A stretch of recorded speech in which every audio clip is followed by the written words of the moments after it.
राम जन्मभूमि trust शुरू हुआ है, इसमें आपने भी अपना योगदान दिया, लेकिन इसके ऊपर जो राजनीति हो रही है इस पे भी मैं इसके जानना चाहूँगी। लेकिन ये जो शुरू हुआ है इसके बारे में बताइए, और आपने डोनेट क्यों किया ये भी बताइए, और जो राजनीति हो रही है वो भी बताइए। देखिए, सबसे पहले जय श्री राम, क्योंकि अगर राम की बात कर रहे हैं तो जय श्री राम से शुरुआत होनी चाहिए।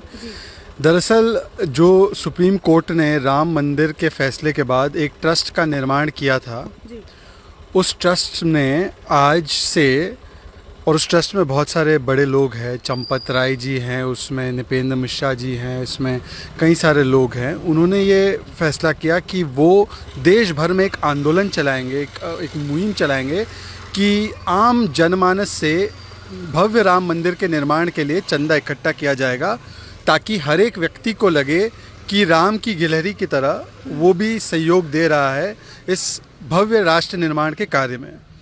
और आज उन्होंने इसकी शुरुआत राष्ट्रपति जी के पास जाकर, वहाँ से राष्ट्रपति जी ने, महामहिम ने 5,100,000 रुपये उन्होंने चंदा दिया है इस भव्य निर्माण के लिए।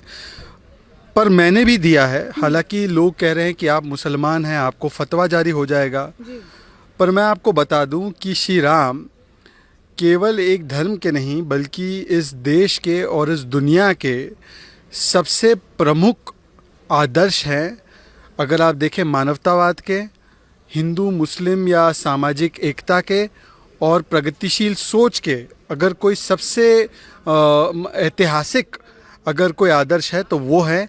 और इसीलिए श्री राम को अपना राष्ट्रीय सांस्कृतिक आदर्श मानते हुए शहजाद पूनावाला हालांकि तो धर्म से मुसलमान हैं, पर क्योंकि मेरा नज़रिया और मेरी विचारधारा पूर्ण तरीके से भारतीय है, मैंने इस भारत के बड़े निर्माण कार्य में और भारत के ही के कार्य में मैंने अपना छोटा सा योगदान दिया है। और मैं भी चाहता हूं कि भव्य राम मंदिर निर्माण हो, क्योंकि राम मंदिर केवल एक मंदिर नहीं है। राम मंदिर इस देश की संस्कृति का सबसे आधुनिक प्रतीक बनकर उभरेगा, और ये बात प्रधानमंत्री नरेंद्र मोदी ने भी कही थी।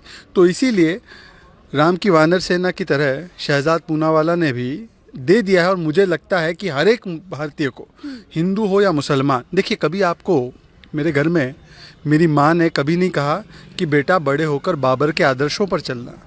हमेशा कहा राम से सीखो ज़रा कैसे थे वो, हमेशा सच बोलते थे, हमेशा लोगों की इज्जत करते थे।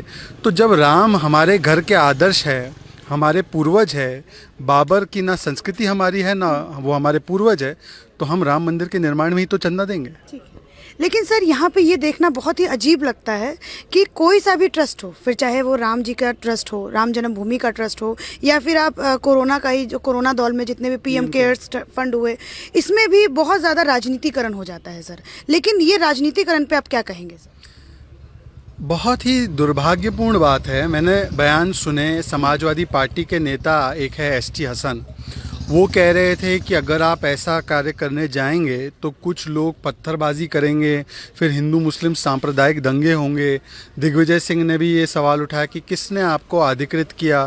अरे, पहले दिग्विजय सिंह अपने मध्य प्रदेश में कांग्रेस पार्टी के ही लोग ने इसको शुरू किया है। और क्या ये इसे राजनीति का एक टूल बनाना चाहिए, राजनीति का एक हथियार बनाना चाहिए? मैं इनसे पूछना चाहता हूं, अगर दिग्विजय सिंह कहते हैं कि मैं बहुत बड़ा सनातन धर्मी हूं, मैं हिंदू हूं, तो उनको तो इस कार्य में सबसे प्रमुखता से आगे आना चाहिए। पर प्रॉब्लम ये है ना कि हमारे देश में कुछ लोग रोम की भक्ति ज़्यादा करते हैं, राम की भक्ति कम करते हैं। और अगर उनको कोई RM भाता है तो रोहिंग्या मुसलमान भाता है, क्योंकि वोट बैंक की तुष्टीकरण का ऐसा वायरस उन पर चढ़ा है। अब उसका तो वैक्सीन अब तक नहीं मिला, जब मिलेगा तब समाजवादियों को टीका लगाएंगे, तब वो तुष्टीकरण की राजनीति छोड़ समझेंगे कि राम किसी राजनीति या किसी धर्म के नहीं, पूरे विश्व के हैं। अभी आपने कहा कि मैं मुस्लिम हूँ, आपने अपने ट्वीट में भी लिखा कि मैं मुस्लिम हूँ लेकिन इंडियन में पहले हूँ, मेरा जो कल्चरल आइकन है वो राम है, श्री राम है। लेकिन यहाँ पे कुछ ऐसे नेता हैं, समाजवादी, आपने अभी ST हसन का नाम लिया, कुछ ऐसे नेता हैं जो राम में भी अपना हिंदू मुस्लिम करना लोग शुरू कर देते हैं, और ये अभी से नहीं है, बहुत सालों से है सर, क्या कहिए? ये वो लोग हैं जिनको लगता है जब तक नहीं देंगे श्री राम और हिंदू को गाली तब तक नहीं मिलेगी वोट बैंक की ताली। ये ऐसे मानसिक रूप से ग्रसित रावण वाली मानसिकता वाले लोग हैं जिन्होंने हमेशा से राम मंदिर को 70-80 सालों तक लटकाने अटकाने भटकाने का काम किया। इन्होंने सरकार में रहते हुए राम सेतु को तोड़ने की साजिशें रची। इन्होंने ये कहा कि श्री राम का अस्तित्व नहीं है। इन्होंने उपहास उड़ाया कि श्री राम कौन से कमरे में पैदा हुए थे राजा दशरथ के, ज़रा हमें कमरे का मैप दिखाइए। इन्होंने ये कहा कि हिंदू आतंकवादी होता है। इन्होंने ये कहा कि एलईटी से ज़्यादा खतरनाक हिंदू है। इन्होंने ये कहा कि भगवा आतंक होता है। तो इनकी मानसिकता केवल और केवल एक वोट बैंक को रिझाने के लिए, उनसे वोट लेने के लिए और हिंदू मुस्लिम में डिवाइड एंड रूल का कार्ड खेलने के लिए, जैसे अंग्रेज़ खेलते थे, उन्होंने श्री राम को और हिंदुओं को टारगेट करने का एजेंडा बनाया है।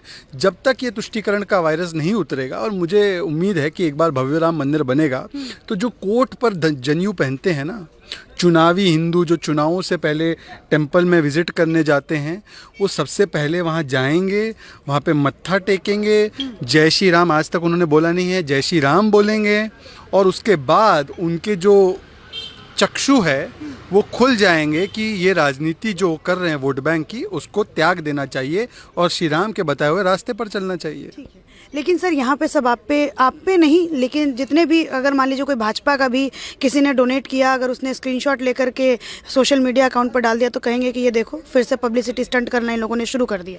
क्या कहेंगे? बिल्कुल, बहुत अच्छा पब्लिसिटी स्टंट है। मैं कहूँगा सबसे कि इस पब्लिसिटी स्टंट में ज़रूर हिस्सा लीजिए, क्योंकि आप मुझे बताइए, मैं आपको इससे पहले भी बता रहा था, जब एक गिलहरी, छोटी सी गिलहरी जाकर राम से बोली कि मैं भी सहयोग करना चाहती हूँ, तो श्री राम ने ये नहीं कहा तुम पब्लिसिटी स्टंट कर रही हो, ए गिलहरी तुम क्या कर लोगी।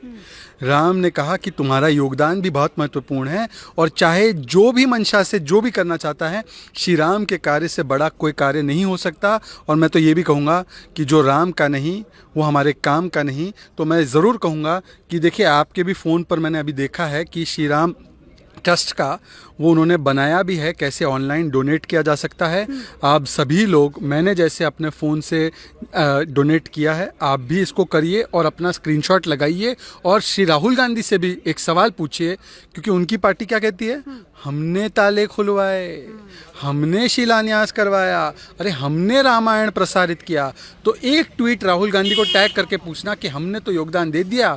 जनेऊधारी शिव भक्त कौल कोटि के उच्च दर्जे वाले ब्राह्मण राहुल गांधी जी, कब करेंगे आप डोनेट? या वोट बैंक कहीं नाराज़ ना हो जाए इसलिए मैं डोनेट नहीं करूंगा, ऐसा तो नहीं है। हाँ, ये भी एक सवाल है कि कहीं वोट बैंक जो अपीजमेंट की राजनीति कांग्रेस करती है वो नाराज़ ना हो जाए, इसलिए स्क्रीनशॉट ना लगाए। उनकी अपनी राजनीति है सर, है ना? नहीं, मैं आपसे पूछना चाहता हूँ, टोपी लगाकर इफ्तार में तो बैठे होंगे राहुल गांधी कई बार, आप उसकी फ़ोटो भी डाल दीजिए।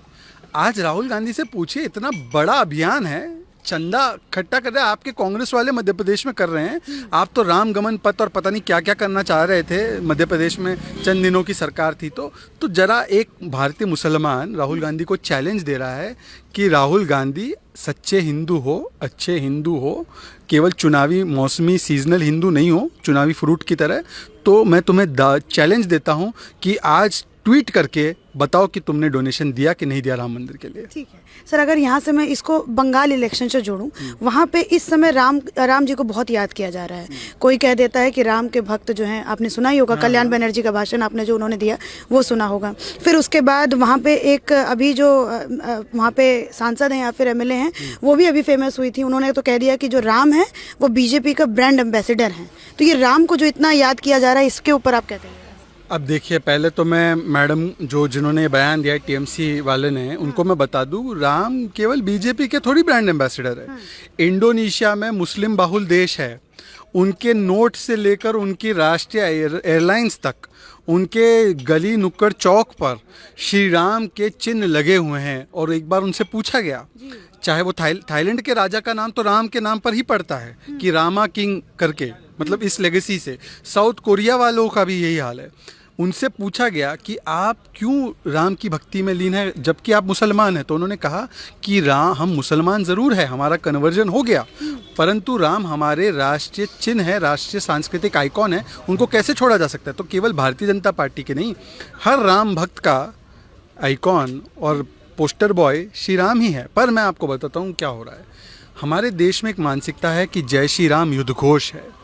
हमारे देश में मानसिकता है कि जय श्री राम के नारे अगर लगते हैं तो मुख्यमंत्री काफिला रुकाकर उन पर कार्रवाई करती है। हमारे देश में ये प्रथा बन रही है कि रंगधेनु, रामधेनु, जो बंगाली में रामधेनु कहते हैं रेनबो को, राम से इतनी नफरत है कि राम को हटाकर रंगधेनु कर दिया उसका नाम। इतनी नफरत है हिंदुओं से कि दुर्गा पूजा के विसर्जन के लिए तो रोक लगा दी और मुहर्रम का ताजिया चल रहा है।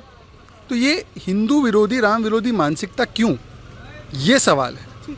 तो सर, अगर मैं यहाँ पे बंगाल इलेक्शन पे एक सवाल करूँ कि क्या ये जो रणनीति इस बार टीएमसी अपना रही है कि राम को उल्टा सीधा कहना, राम के बारे में बुरा भला कहना और एक अपीजमेंट की राजनीति कहीं ना कहीं अपनाना, तो क्या इस बार, वो वैसे भी मैदान में वहाँ पे चले गए हैं, तो क्या लगता है इस बार टीएमसी के लिए ये रणनीति सही होगी कि इस बार कमल खिलेगा बंगाल में? ऐसा है कि टीएमसी जो है ओवैसी और बाकी उनके दलों के सो कॉल्ड सेकुलर दलों के चक्कर में ये अपना आपा खो चुकी है। माँ माटी मानुष कहने वाली पार्टी आज केवल मुस्लिम मुस्लिम और मुस्लिम कह रही है। और वो इसलिए कह रही है क्योंकि वहाँ पर 30%, 35%, 40% और फिर बढ़ते जा रहा है, क्योंकि बांग्लादेशियों को तो वहाँ पे खुली छूट है वहाँ पर आकर बसने की। वो नहीं कम थे तो रोहिंग्याओं को भी अब दावत दे दी है वहाँ के मुख्यमंत्री साहिबा ने, और वो इसीलिए एनआरसी नहीं चाहती, इसीलिए सीए से डर लगता है। तो वहाँ पर केवल एक एजेंडा चल रहा है कि मुस्लिम मुस्लिम मुस्लिम वोट बैंक करके हम किसी तरीके से 40% ले आएँ और हिंदुओं का वोट बांट दे ताकि हम जीत जाए। पर मैं आपको बताना चाहता हूँ, जिसने भी तुष्टीकरण वाली कांग्रेस की नीति अपनाई वो खाक में मिट चुका है। ठीक है सर, यहाँ पे इस ट्रस्ट, जो इस समय जो ट्रस्ट लेके आई है, तो इस ट्रस्ट पे भी लोग सवाल उठाने लगेंगे कि बंगाल इलेक्शन आ रहा है, हिंदुओं को कहीं ना कहीं पोलराइज करना है, एक खांचे में लेके आना है, तो इस वजह से इस ट्रस्ट का निर्माण कर दिया। इसी समय इस वजह से ही इस ट्रस्ट को इस समय निकाला। ये सुप्रीम कोर्ट ने बनाया हुआ ट्रस्ट है। प्रॉब्लम ये है कि हम ट्रस्ट में पैसा देना चाहते हैं ताकि अच्छा देश निर्माण का, राष्ट्र निर्माण का कार्य हो, और इनको अपने मिसट्रस्ट और डिस्ट्रस्ट से फुर्सत नहीं मिल रही। तो डिस्ट्रस्ट करने वाले लोगों को मैं सिर्फ इतना कहूँगा, राम हर घर घर में है, राम हर आंगन में है, मन से रावण जो निकाले राम उसके मन में है, देख तज के पाप रावण, राम तेरे मन में है, राम मेरे मन में है। कितना बढ़िया बोला आपने। मतलब इसी के साथ हम अपनी बातों का अंत करते हैं, और आप सबसे मैं आग्रह करूंगी कि ट्रस्ट में जाइए, और कोई भी हो, हिंदू हो, मुसलमान हो, चाहे क्रिश्चियन भी क्यों ना हो, धर्म से कोई फ़र्क नहीं पड़ता है, जाके आप वहाँ पे ट्रस्ट में अपना योगदान दें। बहुत बहुत शुक्रिया।